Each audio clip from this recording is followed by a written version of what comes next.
Ya, amin. Puji Tuhan saudara, kita ketemu lagi ya dalam kebaikan Tuhan tentunya. Apa iki contoh tupos salah ini yang dikeluarin. Ya, enggak apa-apa dibetulin. Ya, saudara, sebelum kita belajar firman Tuhan, kita mau ucapkan dulu 1 Yohanes 2 ayat yang ke-6 yang jadi tema kita sepanjang tahun ya. Siap semua? Kita mengucapkan dengan sungguh-sungguh ya. 2, 3. 1 Yohanes 2 ayat ke-6. Kewajibanku hidup seperti Kristus. Puji Tuhan. Berdiri, angkat Alkitab kita tinggi-tinggi.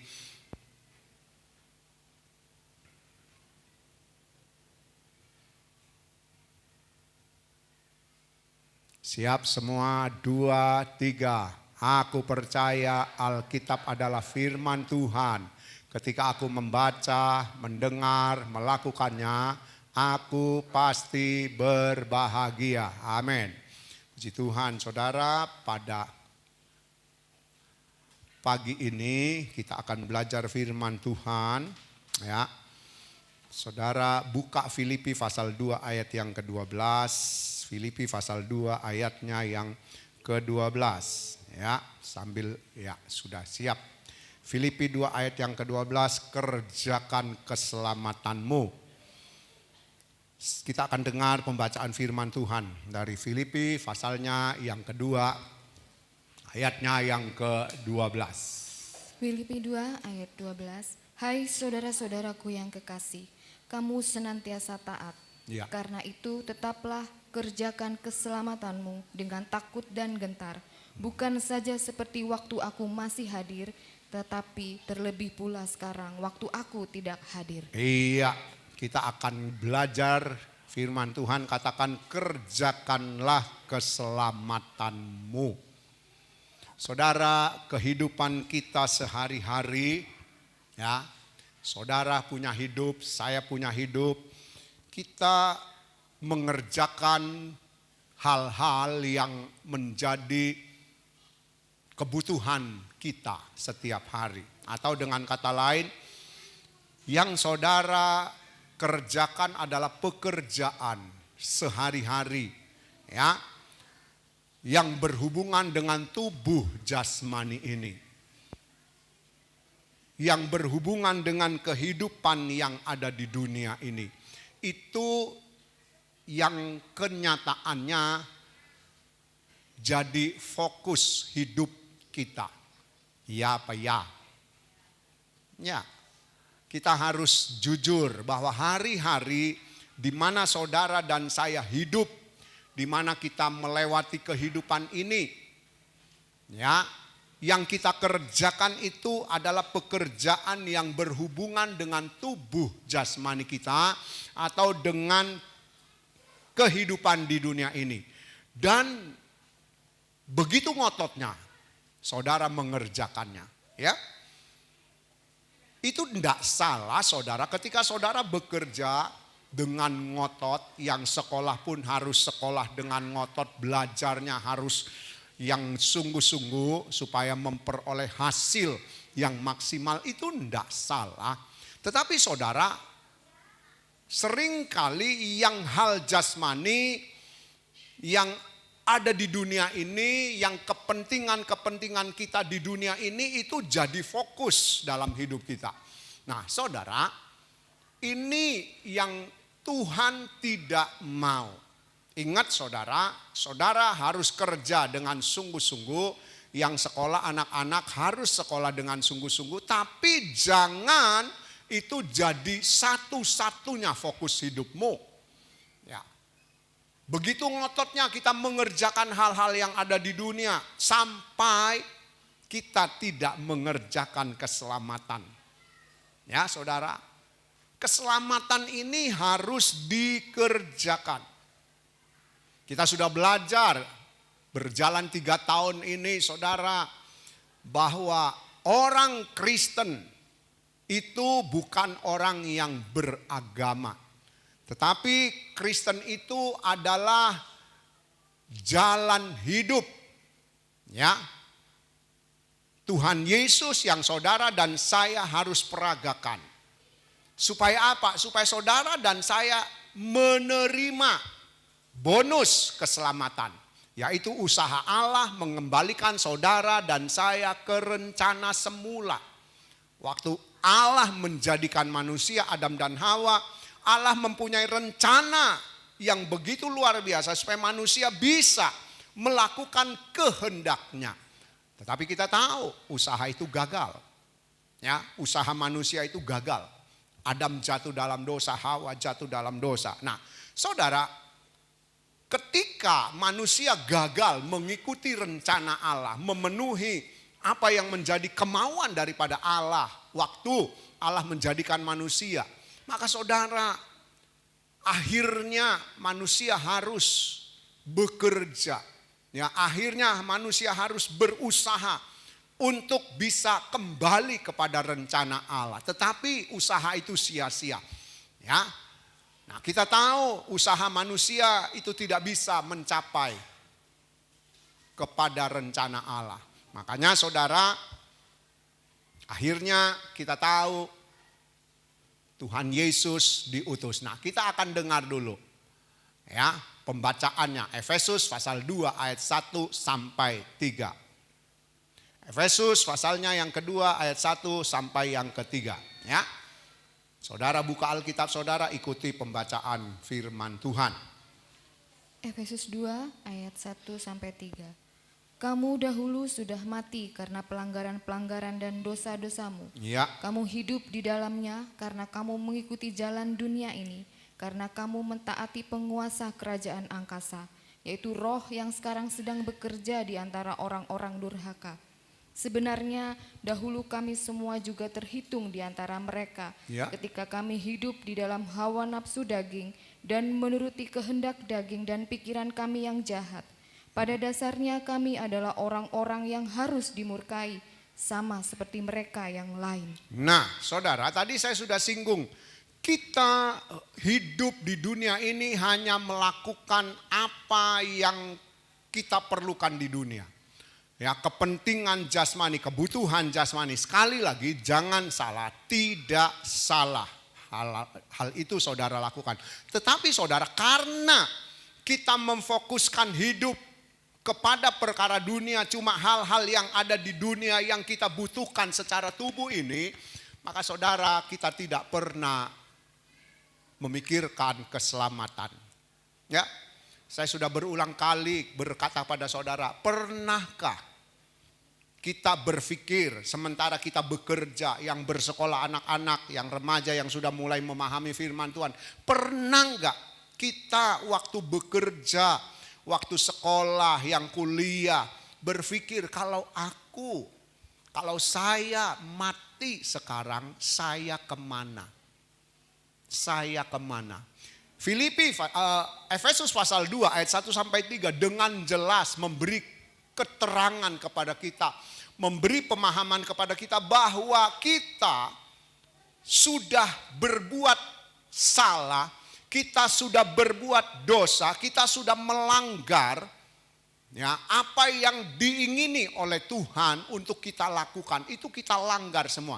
Makanya saudara, dari Efesus pasal 2 ayat 1 sampai 3 seharusnya dikatakan, saudara dan saya orang-orang yang berdosa ya, itu binasa. Semua manusia harusnya mati. Tidak ada yang tidak mati. Kenapa? Karena dosa. Nah, saudara, Roma 6 ayat 23. Ayo kita dengar lagi pembacaannya ya. Roma 6 ayatnya yang ke-23.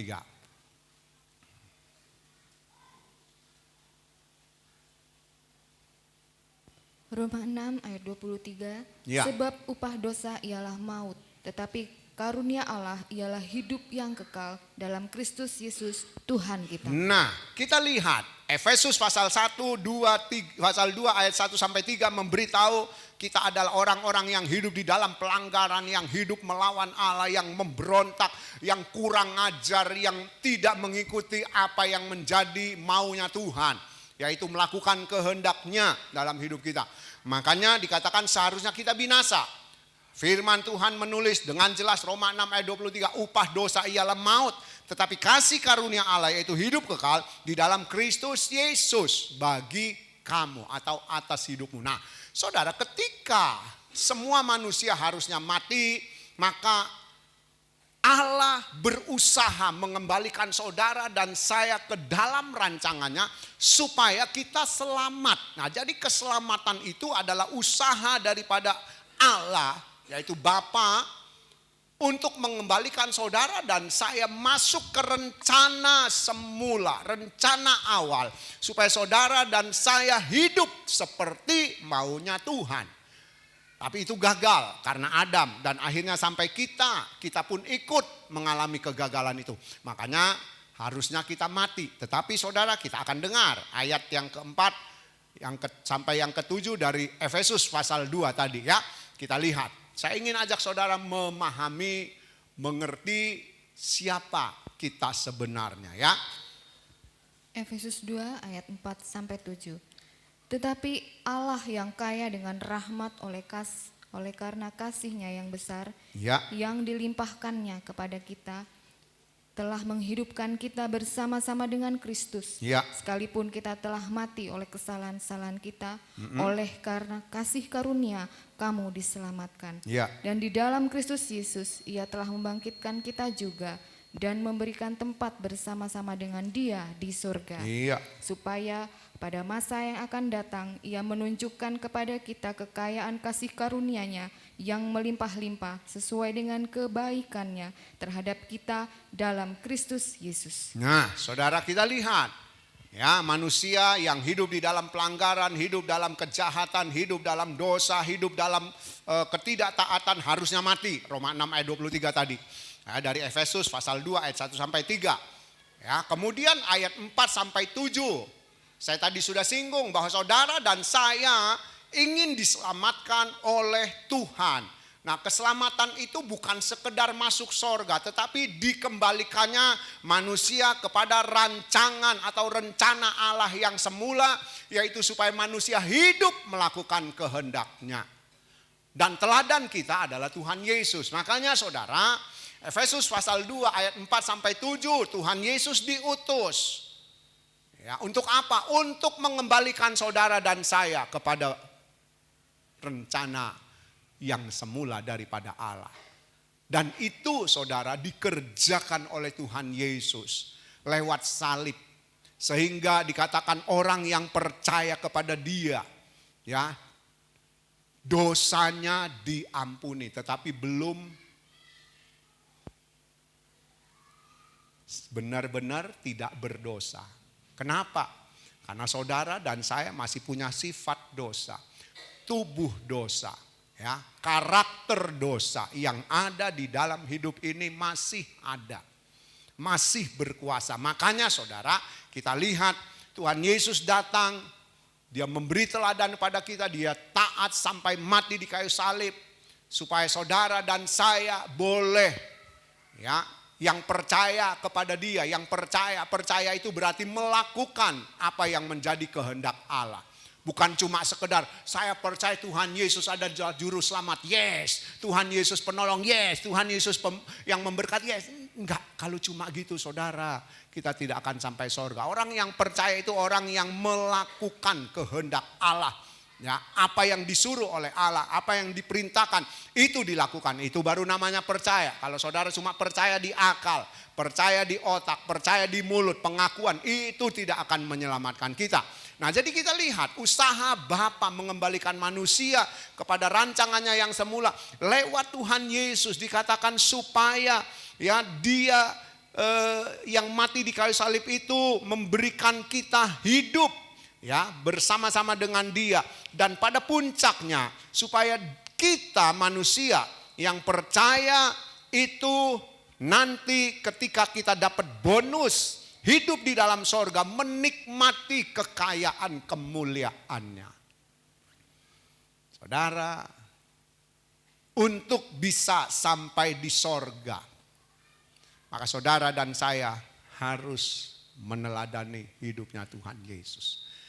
Ini loh, ini usaha Bapa. usaha Bapa untuk semua orang yang mengaku percaya kepada Tuhan Yesus.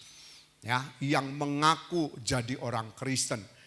Mereka harus hidup seperti Tuhan Yesus hidup. Ingat saudara, itu standar sorga. Kalau kita cuma datang ke gereja, saudara tidak melakukan seperti Tuhan Yesus hidup di dunia, maaf, termasuk saya pun tidak akan sampai sorga. Ya.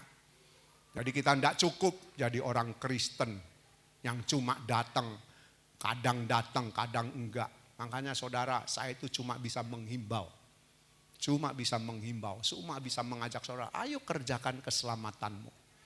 Kapan sih kesempatan yang ada? Berulang kali saya katakan pada saudara, di nafasmu, di nafasku, itu kesempatan yang saudara dan saya miliki. Ya, saya sudah singgung, anak-anak yang baru masuk sekolah bulan ini, yang naik kelas, itu butuh persiapan. Ya, harus beli buku, harus ini, harus itu untuk bisa ikut di kelas yang baru. Kalau yang lulus harus beli seragam, harus bayar uang gedung, harus bayar ini dan itu. Itu persiapan untuk naik ke tingkat yang lebih. Itu Jose itu harus cari kos-kosan. Ya Jose ya. Masa Jose mau tinggal di emperan sekolah? Kan enggak. Hengki itu mabuk cari kos-kosan. Sama papi juga dulu ngalami. Ya. Kita lihat anak-anak yang mau sekolah aja dia harus persiapan. Orang tuanya harus bingung mempersiapkan ini itu. Untuk anak bisa sekolah. Kita lo mau ke sorga kok enggak mau persiapan. Enggak mau mengerjakan keselamatan saudara. Jangan mimpi. Jadi usaha Bapak mengembalikan saudara dan saya kepada rancangannya yang semula.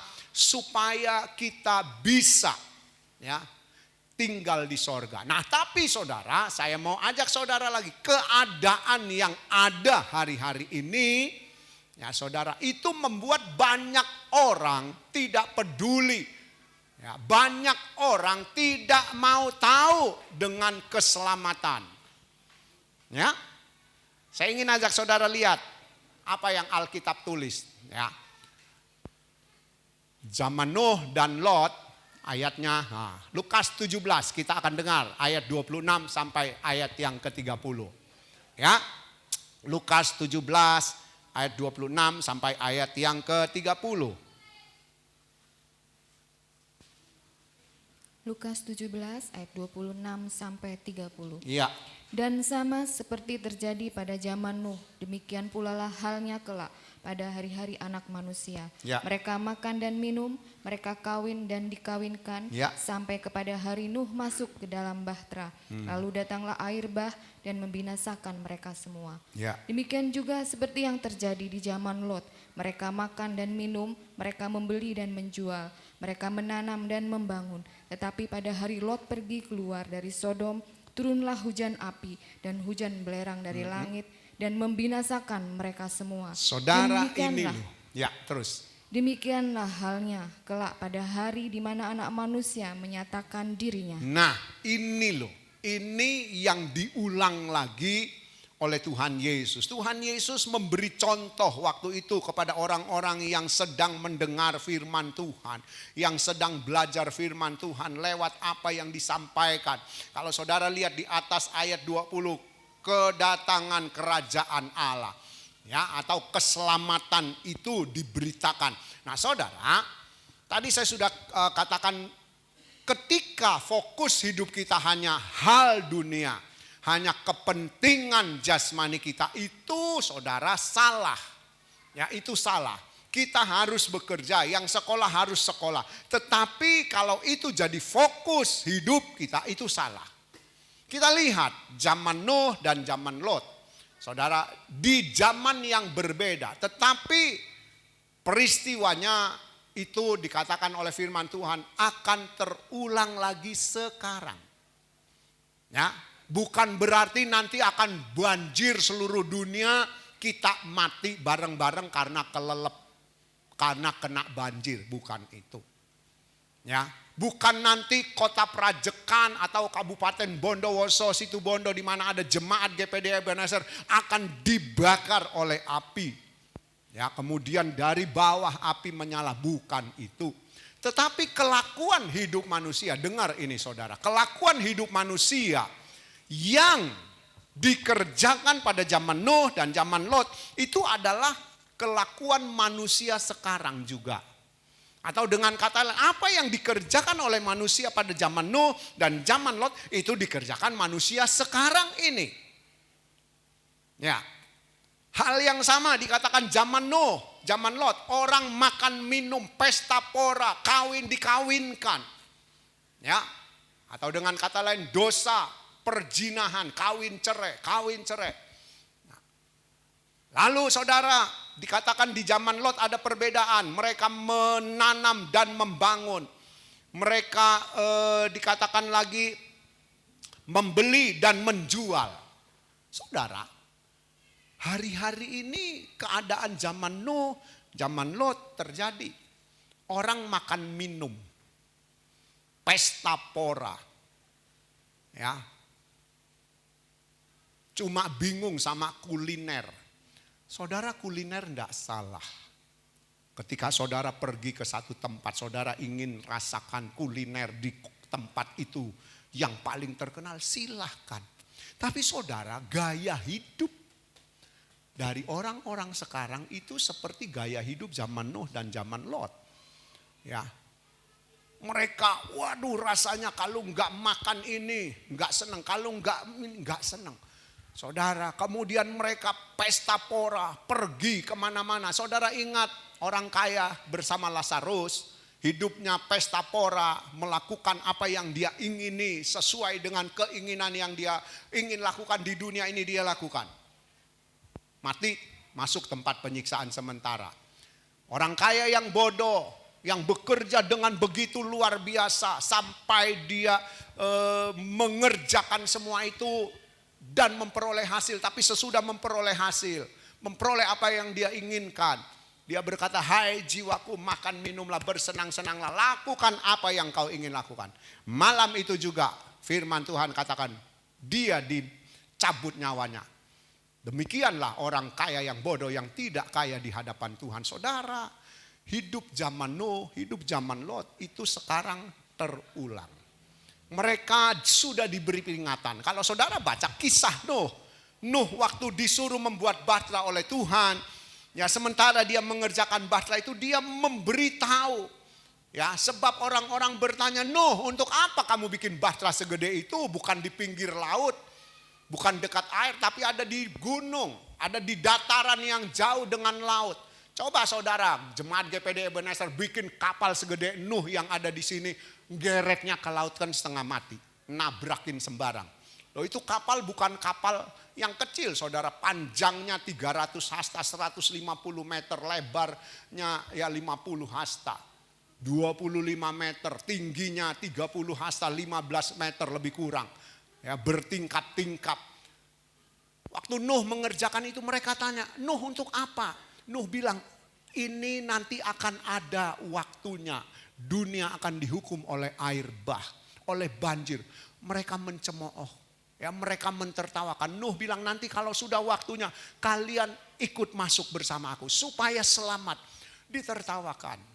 Zaman Lot demikian juga. Waktu Lot hidup, orang-orang waktu itu hidup seperti yang ditulis oleh firman Tuhan. Waktu Lot bilang, ayo ikut keluar bersama aku. Karena Tuhan sudah berkata kepada Abraham bahwa Lot akan diselamatkan bersama anak, istri, dan dia sendiri. Nah saudara diajak keluar. Sampai calon menantunya mentertawakan. Kalau saudara baca Alkitab menulis calon menantunya mentertawakan. Tidak percaya apa yang akan terjadi bahwa kota Sodom dan Gomora akan dibakar oleh api. Dan api dari bawah akan keluar membakar kota itu bersama penghuninya. Orang-orang zaman itu tidak percaya saudara. Zaman Nuh dikasih tahu mereka mentertawakan Nuh. Mereka mencemooh Nuh. Zaman Lot dikasih tahu akan ada api yang membakar kota kita. Lot tidak dianggap. Dan ketika mereka tidak mau tahu, sesudah diperingati, banjir besar datang. Kalau saudara baca 40 hari, 40 malam hujan tidak berhenti. Tidak pernah terjadi. Ya. Pada zaman Lot, api turun dari atas, api dari bawah dibuka oleh Tuhan. Karena kita tahu langit bumi yang saudara dan saya tinggal akan jadi neraka. Dan di bawah ini saudara ada dapur api yang sudah disiapkan oleh Tuhan untuk membakar hidup orang-orang yang tidak percaya. Ingat, percaya itu melakukan kehendak Bapa. Bukan cuma sekedar kita ke gereja, bukan sekedar melayani, bukan sekedar jadi pendeta seperti saya. Nah, kita lihat ini akan terulang saudara. Manusia sekarang ini hidup masa bodoh, tidak memikirkan keselamatan. Makanya jemaat GPD Ebenezer, ayo kerjakan keselamatanmu. Kerjakan keselamatanmu, baik yang remaja, yang sudah mulai tua, yang tua sekalipun. Kapan lagi kita mau mengerjakannya? Ya saudara, kalau kita tidak siap, kita akan ketinggalan. Saya berulang kali katakan Ibrani pasal 4 itu ayat 1. Walaupun janji keselamatan itu masih berlaku. Ya, untuk kita bisa tinggal di sorga. Tetapi ketika kita masa bodoh, ketika kita tidak peduli, maka dikatakan banyak orang dianggap ketinggalan karena masa bodoh. Tidak peduli dengan keselamatan. Saudara, memang keselamatan itu tanggung jawab masing-masing. Tetapi saudara sebagai bapak rohani saudara, sebagai bapak gembala saudara, saya cuma bisa mengajak, ayo saudara, suami istri, anakmu, ajak. Ya, jangan hitung-hitungan sama Tuhan. Saudara kalau kerja dari pagi sampai malam, dari pagi sampai malam, Senin sampai Minggu pulang gereja masih boleh kerja. Kenapa kok untuk keselamatan hidup kekal kita tidak mau mengerjakannya dengan ngotot? Ya, ke sorga harus mati-matian saudara. Ke neraka tidak perlu mati-matian. Hidup aja sesuai dengan maunya kita. Hidup sesuai dengan keinginan kita. Kita pasti masuk neraka. Itu pasti. Makanya saudara saya cuma bisa ayo toh. Kapan lagi saudara, kita tahu mati tidak tunggu tua, mati tidak tunggu sakit. Setiap saat saudara dan saya bisa mati. Dan kita sudah tahu mati tempatnya cuma 2. Kalau enggak sorga, neraka. Ini cuma 2 ini saudara tempatnya. Nah sekarang saudara, saya ingin ajak saudara, dikatakan oleh firman Tuhan zaman Nuh, zaman Lot, orang makan minum, pesta pora, membeli, membangun, ya menjual, ya menanam, saudara, itu terjadi hari-hari ini. Kalau saudara lihat perdagangan, ya menjual, membeli, perdagangan yang ada di dunia ini sekarang begitu luar biasa maju pesatnya. Saudara mau beli apa saja, saya pernah singgung di pertemuan gereja Kemis. Saudara mau beli apa saja cukup dari rumah, asal ada pulsa HP-mu dan uangmu, cukup untuk beli. Saudara bisa beli dari rumah. Mau beli mobil sekarang nggak perlu saudara ke dealer. Ya, kalau saudara percaya sama penjualnya lewat online, saudara bisa beli lewat online. Mobil itu akan diantar ke rumah saudara. Saudara tidak perlu pusing. Ya, saudara mau warna apa, mobil apa, harganya berapa, tinggal nanti janjian. Waktu aku terima COD, barang datang, aku bayar. Mau beli apa aja bisa di jari kita. Kemudian membangun, menanam, pembangunan ini berjalan begitu luar biasa. Ya, saudara, mudah-mudahan tol dari Merak sampai Banyuwangi tahun 2024 mudah-mudahan sambung. Jadi saudara mau kemana aja cukup naik tol dari situ Bondo, mau ke ujung barat, mau ke ujung timur, cukup naik 1 kali, nggak perlu keluar. Ya, pertanian pun begitu pesat. Ya, kalau saudara lihat pertanian mungkin di Jawa tidak terlalu berkembang karena kepadatan penduduk. Makanya Bapak Jokowi pindahkan ke Sulawesi, pindahkan ke Kalimantan, pindahkan ke pulau-pulau yang ada di timur Indonesia supaya jadi lumbung pangan, lumbung padi. Saudara, kita lihat itu sedang terjadi. Nah, sekarang saya ingin ajak saudara lihat. Ya, kalau ini sedang terjadi saudara, kita mau dengar Filipi pasal 3 ayat 17 sampai 19. Filipi pasal 3 ayat 17 sampai 19. Tadi Tuhan Yesus memberi tahu kepada orang-orang yang ada bahwa zaman Nuh dan zaman Lot akan terulang lagi. Ya, atau dengan kata lain cara hidup manusia pada zaman Nuh, pada zaman Lot terulang lagi, mereka hidup seenaknya sendiri. Ya. Filipi 3 ayat 17 sampai 19. Iya. Saudara-saudara, ikutilah teladanku dan perhatikanlah mereka yang hidup sama seperti kami yang menjadi teladanmu. Ya. Karena seperti yang telah kerap kali kukatakan kepadamu dan yang kunyatakan pula sekarang sambil menangis, banyak orang yang hidup sebagai seteru salib Kristus. Kesudahan mereka ialah kebinasaan, Tuhan mereka ialah perut mereka, kemuliaan mereka ialah aib mereka. Ya. Pikiran mereka semata-mata tertuju kepada perkara duniawi. Iya, saudara, kita lihat. Rasul Paulus ayat 17 berkata, saudara-saudara ikutilah teladanku dan perhatikanlah mereka yang hidup sama seperti kami yang menjadi teladanmu. Ayat 17 kita lihat Rasul Paulus berkata kepada jemaat di Filipi bahwa mereka boleh mengikuti cara hidupnya dia. Kenapa? Karena Rasul Paulus sudah mengikuti Tuhan Yesus. Ya, dia menjadikan Tuhan Yesus teladan hidupnya.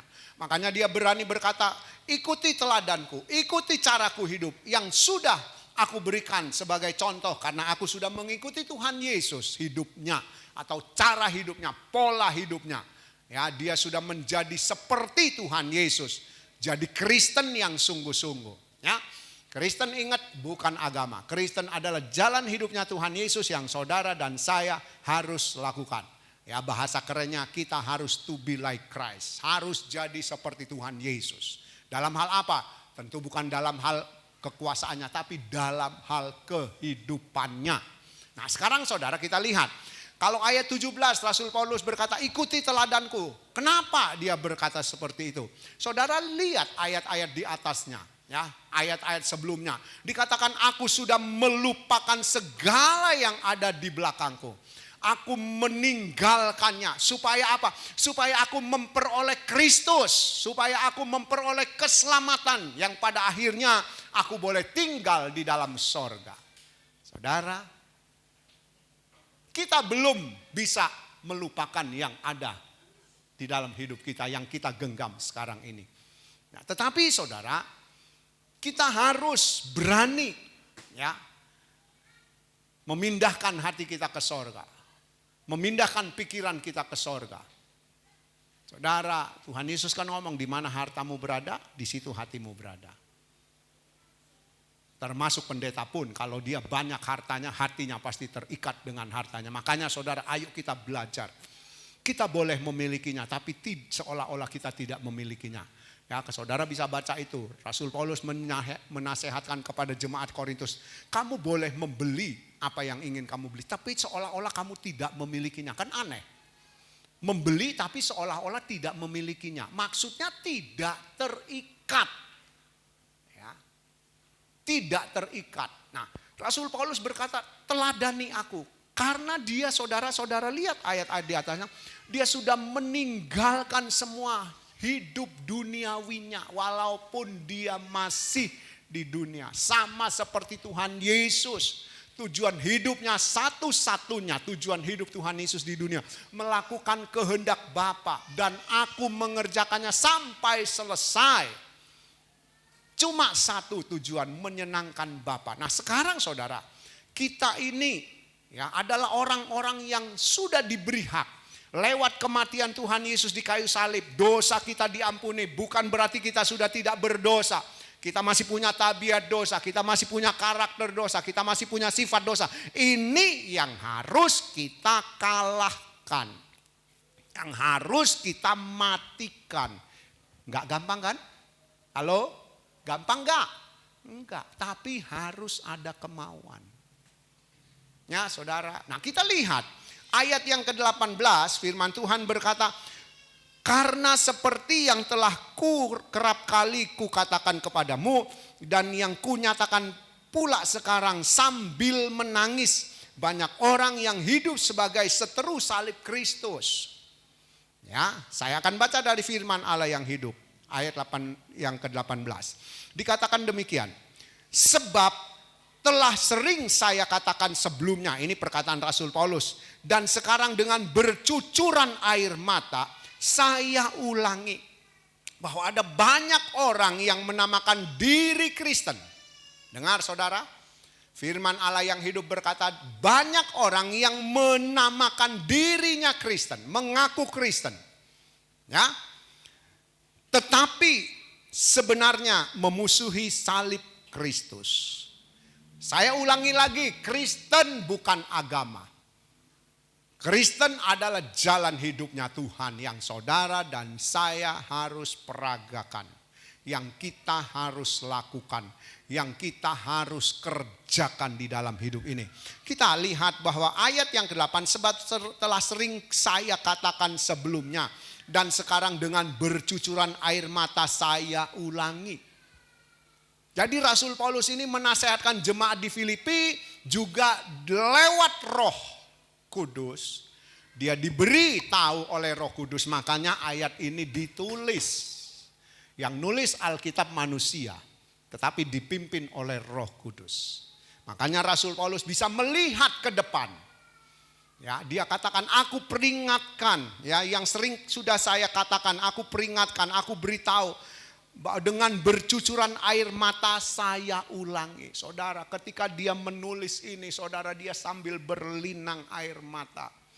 Karena apa? Karena dia diberitahu oleh Tuhan bahwa orang-orang di zaman akhir, di zaman saudara dan saya hidup, ya, itu akan menjadi seteru salib Kristus. Orang-orang yang mengaku Kristen tapi dia jadi musuhnya salib. Kok bisa? Bisa. Nanti kita akan lihat seperti apa sih orang yang memusuhi salib, yang jadi musuhnya Tuhan Yesus. Ya, orang-orang yang jadi seteru salib itu adalah orang-orang yang tidak menghargai korban Tuhan Yesus. Yang tidak menghargai rencana Tuhan, mengembalikannya kepada rencana semula. Ya, usaha daripada Tuhan mengembalikan manusia kepada rencana semula lewat salib. Salib itu jalan keselamatan. Tetapi untuk masuk sorga, perbuatan saudara dan saya yang menentukan. Ingat, keselamatan itu cuma lewat Tuhan Yesus, lewat salib. Tetapi untuk masuk sorga, hidupmu, hidupku yang menentukan. Tuhan tidak pernah membawa kita ke sorga. Ingat saudara, Tuhan Yesus tidak pernah membawa saudara dan saya ke sorga. Ya, itu harus kita pahami juga. Yang membawa hidup kita sampai sorga atau neraka, kita sendiri. Makanya hidup adalah pilihan. Kita mau pilih kemana? Kita mau pilih sorga atau pilih neraka? Kan ada di tangan kita. Tuhan tidak pernah memaksa saudara untuk ke sorga loh. Saya juga tidak bisa dipaksa oleh Tuhan. Gideon, kamu harus ke sorga. Enggak bisa, saudara, enggak bisa. Itu loh. Ya, kita lihat banyak orang Kristen jadi musuhnya salib, jadi musuhnya karya keselamatan. Karena apa? Tidak menghargai keselamatan. Saudara baca di dalam Ibrani pasal 10. Keselamatan itu cuma satu kali. Enggak usah dibuka, saya cuma singgung. Ibrani pasal 10 dikatakan penebusan itu cuma satu kali. Tuhan Yesus mati di salib cuma satu kali. Tidak ada korban yang kedua kali. Kalau saudara anakmu hair, di sekolah bisa ulangi pelajaran yang hair. Tapi ke sorga, Tuhan Yesus mati satu kali. Kalau kita tidak menghargai korban Tuhan Yesus, karya penebusannya, keselamatan yang dia kerjakan, maka tidak ada hair nanti. Ya, kita cuma terkaget-kaget. Kita merasa menyesal waktu kita menghadap pengadilan Tuhan. Saat apa itu? Berarti sudah saat mati. Kalau sudah saat mati kita nggak bisa membereskan hidup kita lagi. Kita tidak bisa memperbaiki hidup kita lagi. Makanya sekarang lah. Ya, kita lihat ya dalam ayat 18 itu dikatakan bahwa ada banyak orang yang menamakan dirinya Kristen tapi sebenarnya memusuhi salib Kristus. Nah, sekarang kita mau lihat ayat 18. Marlin boleh tolong baca lagi sekali ayat 18. Memusuhi salib Kristus itu yang seperti apa sih? Filipi 3 ayat 18. Karena seperti telah kerap Oh maaf, kali. ayat 19. Maaf, ayat 19 maksud saya. Filipi 3 ayat 19. Ya. Kesudahan mereka ialah kebinasaan. Tuhan mereka ialah perut mereka. Kemuliaan mereka ialah aib mereka. Pikiran mereka semata-mata tertuju kepada perkara duniawi. Nah ini loh saudara, di dalam terjemahan baru, orang yang mengaku Kristen tapi jadi musuh salibnya Tuhan atau jadi musuhnya Tuhan, karena mereka tidak menghargai karya keselamatan, tidak menghargai penebusan Tuhan Yesus di atas kayu salib untuk mengembalikan mereka kepada rencana Tuhan yang semula. Ya. Ditulis di dalam ayat 19, orang-orang yang memusuhi salib menjadi seteru salib itu ini loh. Kesudahan mereka ialah kebinasaan. Tuhan mereka ialah perut mereka. Kemuliaan mereka ialah aib mereka. Pikiran mereka semata-mata tertuju kepada perkara dunia. Saya baca lagi dari firman Allah yang hidup ya. Firman Allah yang hidup. Ditulis demikian ayat 19. Hari depan mereka ialah kebinasaan kekal. Terjemahan baru cuma katakan kesudahan mereka ialah kebinasaan. Terjemahan firman Allah yang hidup, hari depan mereka ialah kebinasaan kekal. Saya terjemahkan neraka. Ya. Kebinasaan atau kebinasaan kekal itu kita terjemahkan neraka. Jadi hari depan orang yang memusuhi salib Tuhan, yang menjadi seteru salib Tuhan, tidak menghargai karya keselamatan korban Tuhan Yesus, maka mereka akan mengakhiri hidupnya di kebinasaan.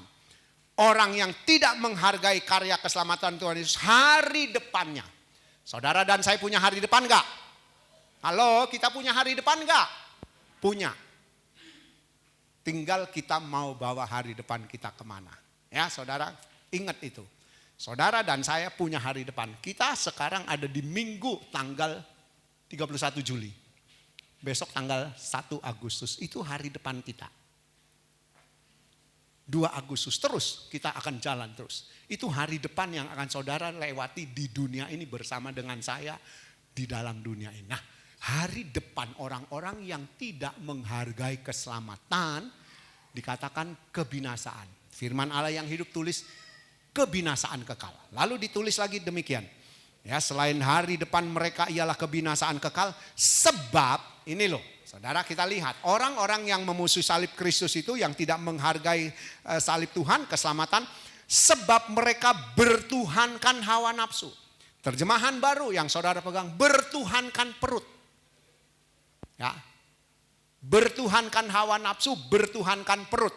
Jadi saudara ketika kita hanya fokus tubuh, kepentingan perut. Maka saudara fokus hidup kita sudah salah. Sekali lagi saya ulangi, jangan salah paham, jangan salah mengerti. Saudara harus kerja untuk cari makan. Tapi kalau itu jadi fokus hidupmu, selesai. Hidup kita selesai. Ya, kita lihat firman Tuhan. Ya, dikatakan sebab mereka bertuhankan hawa nafsu. Jadi bukan perut, bukan cuma perut, hawa nafsu, semua yang ada ya. Di dalam diri kita, yang ada di dalam pikiran kita, yang ada di dalam keinginan kita, itu yang menjadi tujuan hidup. Ya, di terjemahan baru dikatakan fokus hidupnya perut. Tapi terjemahan firman Allah yang hidup dikatakan hawa nafsu. Jadi bisa berupa apapun. Lalu dikatakan dan mereka membanggakan hal-hal yang sebenarnya membuat mereka aib. Ya. Membanggakan hal-hal yang mengaibkan mereka, hal-hal yang memalukan. Ya, mereka berpikir, aku nggak ke gereja nggak apa-apa tuh. Buktinya aku masih hidup, kerja masih jalan lancar, anak-anak sekolah baik-baik. Kalau yang sudah punya mantu, anak, cucu baik-baik. Oh saudara, itu lu membanggakan hal-hal yang membuat malu. Ya. Dalam artian kita berpikir anakku jalan baik, pekerjaan jalan baik, keluargaku jalan baik. Itu sesuatu yang dibanggakan. Tetapi saudara di hadapan Tuhan, ya itu membuat Tuhan sedih, membuat Tuhan susah. Kenapa? Kalau saudara ingat, barang siapa yang mau jadi muridku, dikatakan dia harus membenci istri, suami, anak laki-laki, anak perempuan, menantu, orang tua. Bukan berarti membenci, memusuhi mereka. Maksudnya supaya saudara dan saya tidak terikat. Ada orang yang sama cucunya, dia jadikan cucunya segala-galanya. Ada orang yang sama pekerjaannya, dia jadikan pekerjaan segala-galanya. Ada orang yang sama keluarganya, menjadikan keluarga segala-galanya. Pokoknya yang ada di dalam hidupnya semua segala-galanya. Tuhan tidak dianggap. Ini loh. Ya, firman Allah yang hidup katakan, dan mereka membanggakan hal-hal yang sebenarnya membuat mereka aib. Yang mereka pikirkan hanyalah kehidupan di dunia ini. Terjemahan baru dikatakan, yang mereka pikirkan semata-mata tertuju kepada perkara duniawi. Nah, orang-orang yang seperti ini loh. Ayat 19 yang memberitahu kepada kita, orang-orang seperti itu mereka jadi seteru salib Kristus. Mereka tidak menghargai karya keselamatan, tidak menghargai penebusan Tuhan Yesus. Ingat saudara, keselamatan cuma ada di dalam Tuhan Yesus lewat salib. Ya, kita percaya Tuhan Yesus mati di kayu salib. Ya, kita diberi hak. Saudara dan saya diberi hak untuk tinggal di sorga. Tapi kita belum tinggal di sorga. Kita masih ada di dunia. Makanya harus mengerjakan keselamatan itu. Ya saudara, harus mengerjakan keselamatan. Memusuhi salib Tuhan itu berarti bertuhankan perut. Cuma mementingkan perkara duniawi. Cuma kebutuhan jasmani. Tadi saya sudah singgung di awal. Hari-hari ini kita hanya sibuk dengan rutinitas pekerjaan, yang sekolah dengan rutinitas sekolah. Itu tidak salah, tetapi kita harus juga memikirkan keselamatan. Mengerjakan keselamatan yang ada, yang Tuhan percayakan. Kesudahannya adalah kebinasaan kekal. Nah saudara, sekali lagi saudara, saya cuma bisa mengajak, saya cuma bisa menghimbau. Untuk saudara, ayo datang ke gereja, belajar firman Tuhan. Nah, dipikir-pikir saudara, seminggu kalau saudara rajin datang 2 kali, Kamis Minggu, paling sekitar 5 jam. Sekitar 5 jam saudara ada di dalam ruangan ini belajar firman Tuhan. Tetapi hari-hari yang saudara lewati, jam-jam yang saudara lewati, di rumah, di pekerjaan, di sekolah, di mana saja, itu berjam-jam lebih banyak. Ya. Kalau saudara kerja 1 hari 8 jam. 6 hari minggu anggap off. 6 kali 8, 48. Kurangi 5 jam saudara ke gereja. Masih ada berapa? 43. 43 jam saudara bisa melakukan aktivitas saudara. Tapi saudara yang 5 jam yang harusnya kita pakai untuk belajar firman, kita tidak mau. Apakah ini yang namanya mengerjakan keselamatan? Ingat saudara, keselamatan harus kita persiapkan. Ya enggak ujuk-ujuk, orang Jawa bilang ujuk-ujuk itu tahu-tahu, mendadak. Ke gereja mati masuk surga. Sampai hari ini kita sudah belajar banyak firman Tuhan dan masih banyak juga pendeta, masih banyak juga gereja yang mengajar. Orang Kristen mati masuk surga, orang percaya Tuhan Yesus mati masuk surga. Kau enak. Ya, kalau seperti itu, kekristenan itu adalah kekristenan murahan. Kalau seperti itu, percaya Tuhan Yesus itu percaya yang murahan. Ya, padahal kita tahu, saudara dan saya harus mengerjakan keselamatan dengan mati-matian. Kita tidak bisa saudara cuma begitu-begitu aja. Ada satu ayat lagi yang saya enggak tulis, tolong Marlin baca. Ya, 1 Tesalonika 4 ayat 15 sampai 17.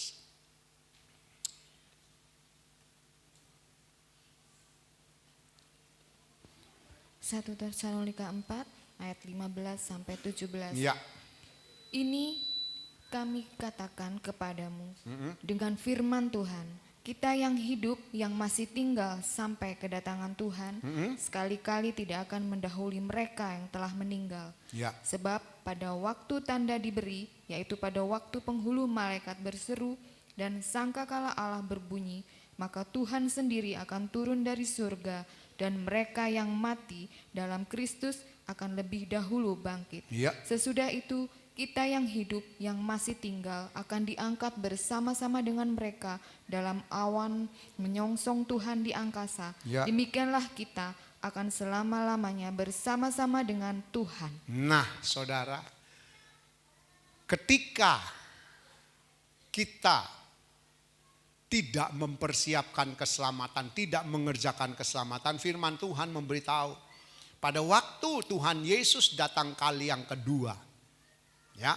orang-orang yang mati di dalam Tuhan, mereka yang percaya, yang hidup seperti apa yang diinginkan oleh Tuhan, maka dikatakan mereka dibangkitkan. Dan orang-orang yang dibangkitkan ini kemudian dalam tubuh kebangkitan.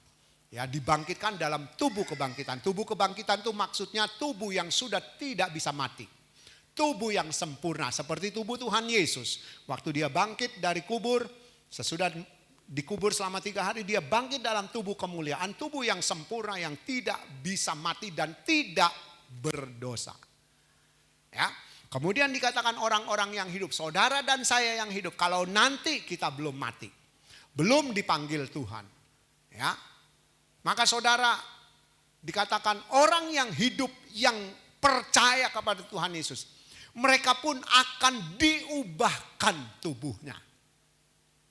Ya, jadi tubuh kita kalau Tuhan izinkan, di antara jemaat GPD Ebenezer, ada yang nanti waktu Tuhan Yesus datang kali yang kedua belum mati, tubuh saudara akan diubah. Sama seperti tubuh mereka yang mati yang dibangkitkan. Diubah di dalam tubuh yang sempurna.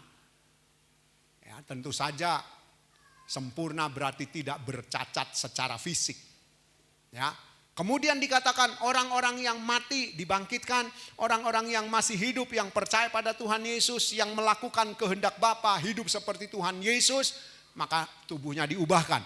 Lalu Tuhan Yesus waktu turun, ya, menjemput orang-orang yang percaya. Sekali lagi ingat, percaya itu bukan cuma ke gereja.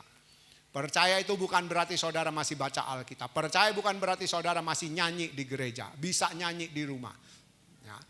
Bukan karena melayani, bukan jadi pendeta, tapi percaya yaitu melakukan apa yang diperintahkan oleh Tuhan.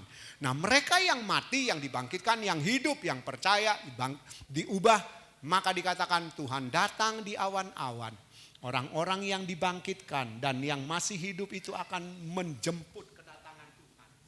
Jadi ada pertemuan, makanya ada lagu, ada pertemuan di udara, pertemuan yang manis.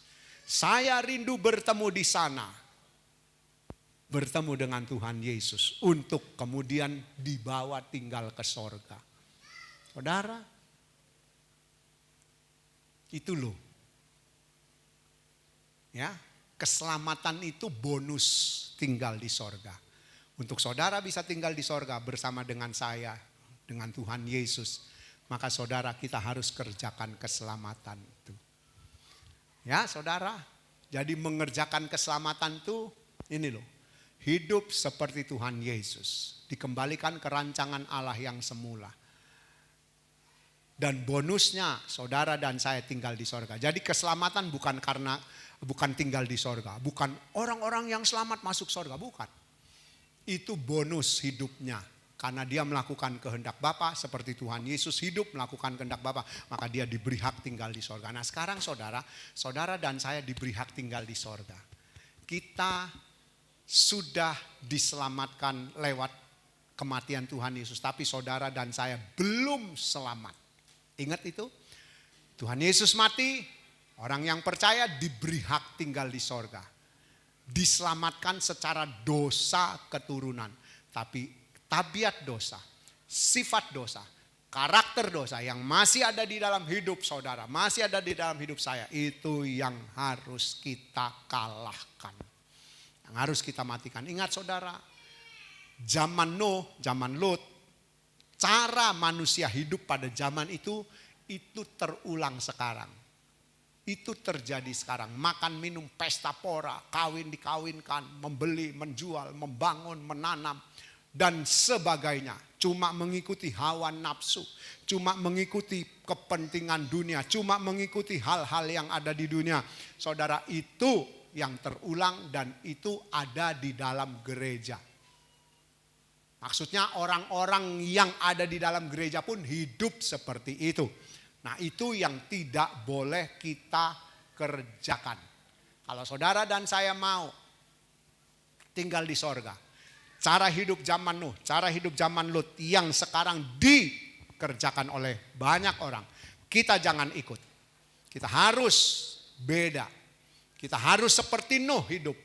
Kalau saudara baca, walaupun Nuh tinggal di keadaan seperti itu, ya, di tengah orang yang berdosa, di tengah orang yang makan minum pesta pora dan sebagainya. Saudara, Lut juga tinggal di tengah suasana yang seperti itu. Tapi mereka masih bisa hidup benar. Mereka masih bisa hidup sesuai firman Tuhan. Makanya saudara, Nuh sekeluarga cuma 8 orang saudara, tidak lebih. Bahtera yang besarnya seperti itu cuma diisi 8 orang. Sodom dan Gomora dibakar, yang keluar cuma 3 orang. 4 karena 1 jadi tiang garam. Istri Lut mati jadi tiang garam. Jadi cuma 3 yang selamat. Saudara, bilangannya sangat sedikit kan? 8 dengan 3. Tetapi saudara, kalau kita baca firman Tuhan, Tuhan mau semua manusia di dunia kalau boleh dalam tanda kutip masuk sorga. Tuhan juga mau jemaat GPD Ebenezer kalau boleh semua sampai di sorga. Amin. Tapi saudara dan saya harus mengerjakan keselamatan. Ya, ayo saudara, di nafas hidup kita, di sisa umur hidup kita yang masih kita miliki yaitu nafas ini, kerjakan keselamatanmu dengan takut dan gentar. Nanti kita akan dengar takut dan gentar. Kenapa kok harus mengerjakan keselamatan dengan takut dan gentar? Ya, sekarang kita sudah belajar kerjakan keselamatanmu. Ya, minggu depan kita akan belajar dengan takut dan gentar. Saudara jangan bolos-bolos. Ya, kita mau ke sorga, kalau kita malas-malas, ya sudahlah. Saya sudah nggak bisa ngomong apa-apa. Saudara, keputusan saudara untuk sampai di sorga atau tidak. Keputusan itu tergantung kita mau apa enggak. Mari. Ya, kita akhiri, puji Tuhan, Tuhan berkati. Ya.